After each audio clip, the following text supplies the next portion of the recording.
Hello. Hello there, how are you? I'm very good. Thank you. How are you today? I'm doing great. What about yourself? Very good. Very good. It's a very good day today. Thank you. My name is Shahir. I'm from London. Very nice to meet you. Nice to meet you, Mr. Shahir. Nice to meet you. And you are My name is Mohammed and I'm from Morocco. Morocco. Okay, wonderful. Mohammed, how can I help you today? What would you like to do? Obviously, I want to speak about, let's say, general English. I don't have a special topic in mind, but you Okay, can so suggest something. so So, free about culture, conversation. something related to culture in different countries. Okay. Let me ask you. Let me start with this question. I want to know um, what is the popular culture in like in Great Britain? Popular culture, it depends on which area you're talking about. Are you Mm, talking about food, music? Um, I would say in the UK, there are many popular cultures. In general, Indian culture is very big because there is a big Indian population there, of really? course. Yes. But in, for example, I'm from London, and in London, all of the world's people are represented. All of the cultures of the world you can find in London. So Mm, this is a difficult question that you've asked to answer because the most popular culture, it's difficult to answer this question. You have depends on which area of the General. country you are in. I think football is a very big culture in the UK. Okay, the Premier League. Football. Are you Yes, uh are you a fan of like an English team or maybe? I used to watch football when I was younger, but these days I don't enjoy watching football. I don't have an interest in football anymore. Yes. Mm. Do you like football? uh, yeah, but not as before. I Okay. used to watch every game of my favorite football team, Real Madrid, for example, and the local football team, Raja of Casablanca. But now I don't have like the same passion of football anymore Why? because What has I think changed? because now the situation is it's changed now since I started working 4 years ago. So now I have more responsibilities, and then I got married. So I think it's there is there is no free time left to watch football and you know do something like that. So now all of your time is about thinking about the future, planning and executing. So Okay. I think that's the point. I agree with you. For a lot of people, they don't have the chance to play or watch football anymore, Yeah. but they still have time to play computer games like FIFA. I know many Saudis who like to play FIFA on PlayStation. What about Mm. you? Um, I prefer PS. It's more comfortable for me. But now I don't play any more games. To be honest, I only well scroll Facebook and maybe watch some podcasts and so on. That's all I do and read some Quran. Yes, that's my day. Like Okay. how I So what keeps you busy in your daytime? You mentioned you are working now. What kind of work do you do? Okay, so I am a primary teacher, Arabic primary teacher. So I teach like a 12 years old kid.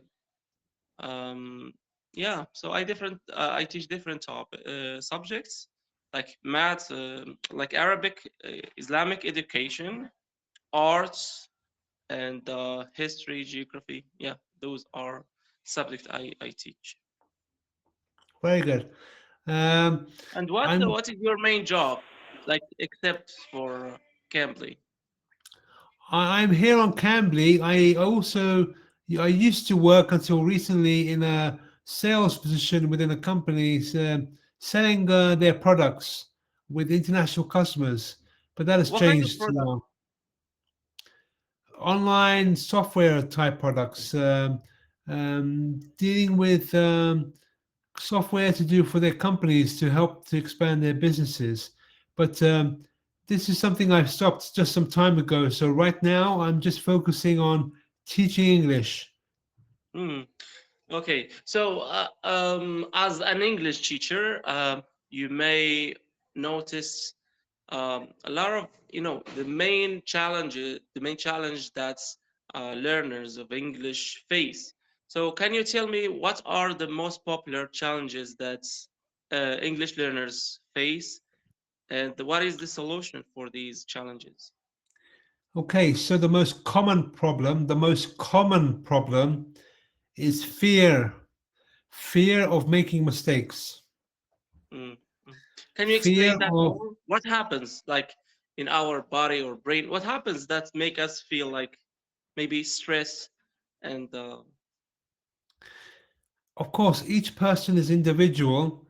um, from a young age, we have all been given the idea that learning and being able to do well in exams is very important for our future.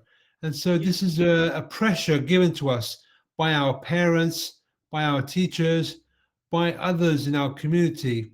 And so we feel this pressure, and so to perform, to be recognized, to be accepted within the community, within mm, our environment. If we do not perform well, people, they shake their head, they feel that we have failed. And yeah, this is a very bad thing to do to a child, to tell them that they are not good enough, even when they fail an exam. They are good enough. We just haven't found the right way to help them express themselves in the correct way. hmm, So this fear is something which is born from a young age. They develop this fear from a young age, and it stays with them. So even as an adult, people are nervous. My previous student was a person from Brazil, 35 years old, hmm. very nervous to speak English. This Oh, fear. The only way to get rid of this fear is to understand there is no monster behind you. There is nobody going to hit you on the head. You have to say to yourself, I am learning right now. Yes, I will make mistakes. Yes, I am not perfect, but I am on the correct path mm, to reaching my mm, goal. I am not on the wrong path. I am on the correct path because I am here online learning. I am doing things to improve myself. When you yeah, are doing things to improve yourself, that's always the correct path. yeah. Because you're moving, you're doing something, you're executing. Yeah, Yes, you're taking action. yeah. Very It good. may take time, but you're in the way. You're going. You're not. Yes. Yeah, Going forward slowly is still going forward. It's not a problem. yeah, yeah. That's it. That's the point. Oh yeah. So, so Okay. I Mm-hmm. would say this is the number one issue, the fear of making mistakes and the fear of sounding stupid. The people need to understand it's okay to make mistakes. Nothing bad will happen because of it. They will learn from these mistakes. Okay. This is the most common, I would say. The Mm-hmm. second most common is that people, a lot of people don't have an opportunity to practice their English.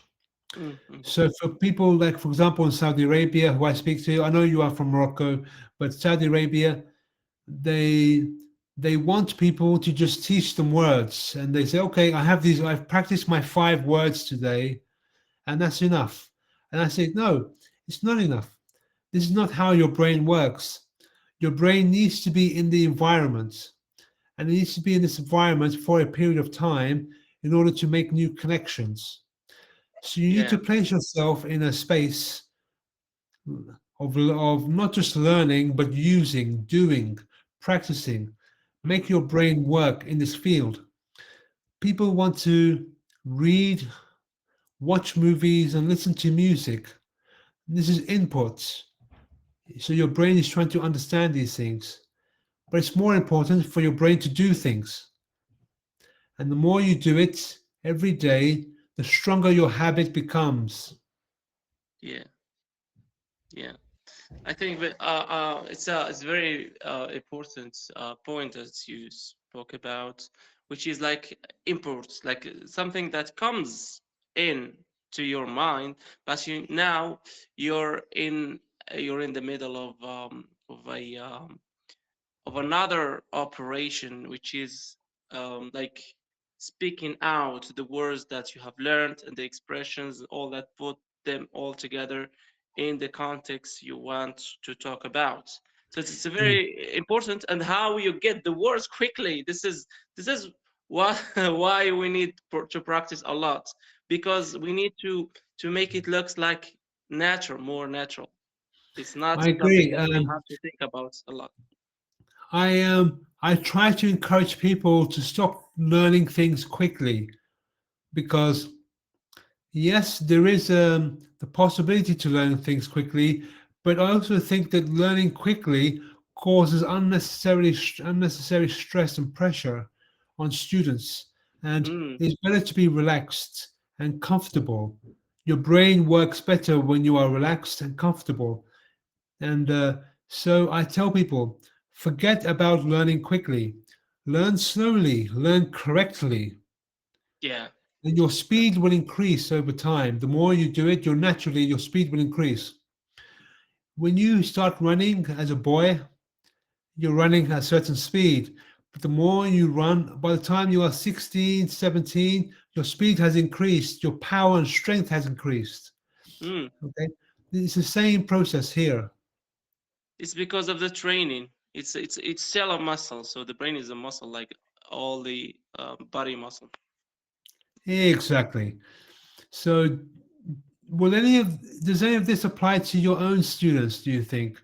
Do you think are you your students do you sometimes think about them in this way? They are stressed, they're under pressure.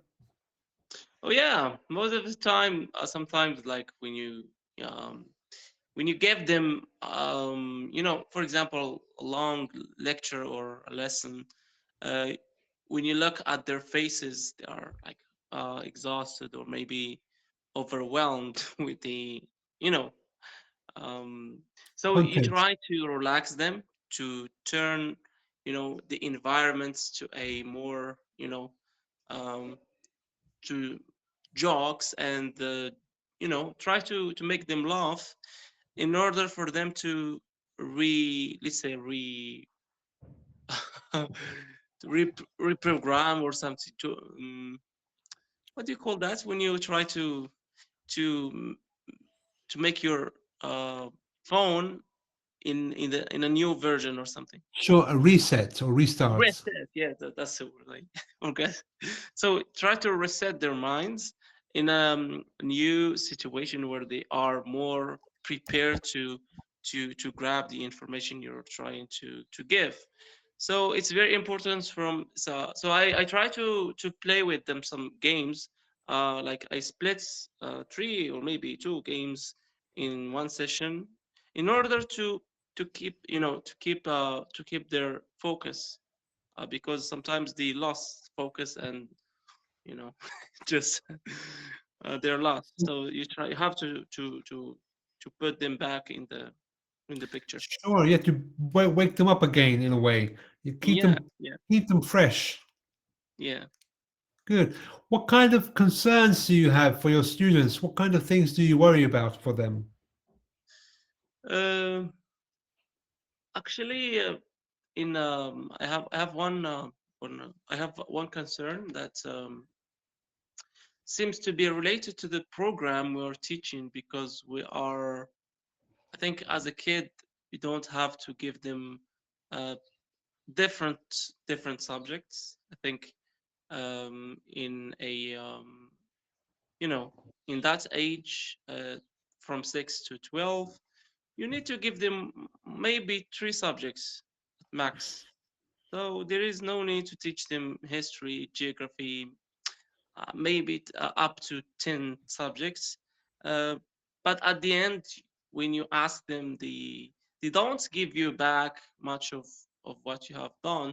So it's just like seems to be useless. I think if we focus on one or maybe two subjects and teach them correctly, they will get the information and keep remembering that information. They won't like forget it.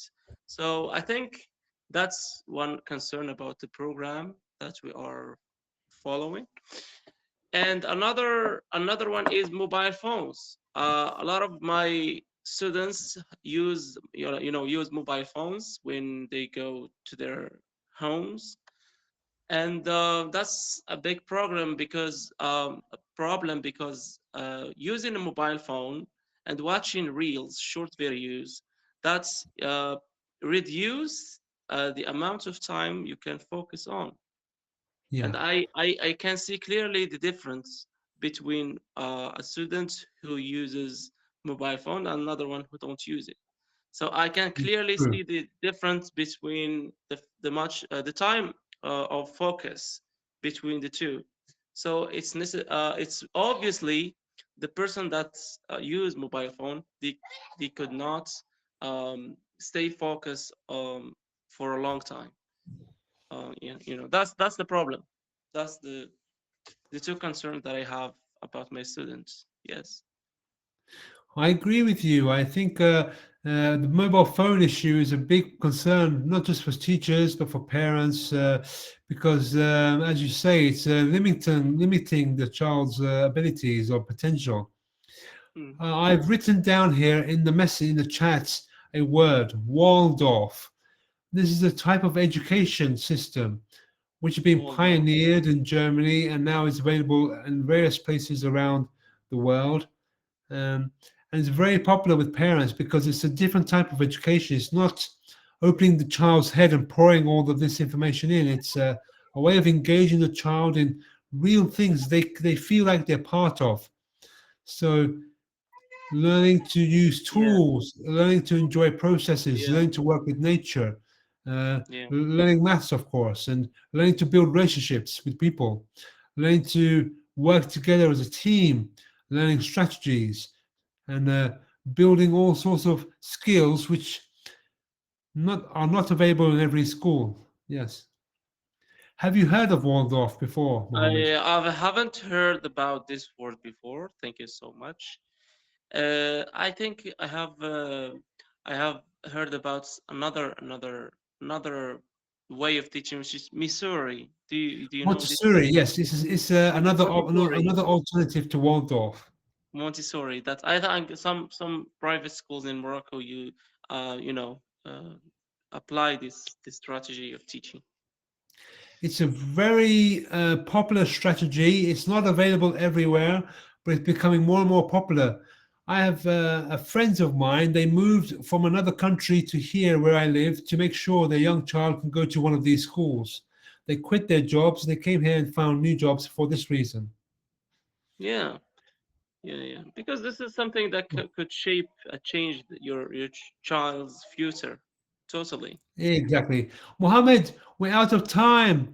It was lovely to speak with you. Thank you so much. Yeah, yeah. I recall you sometimes because we haven't finished it.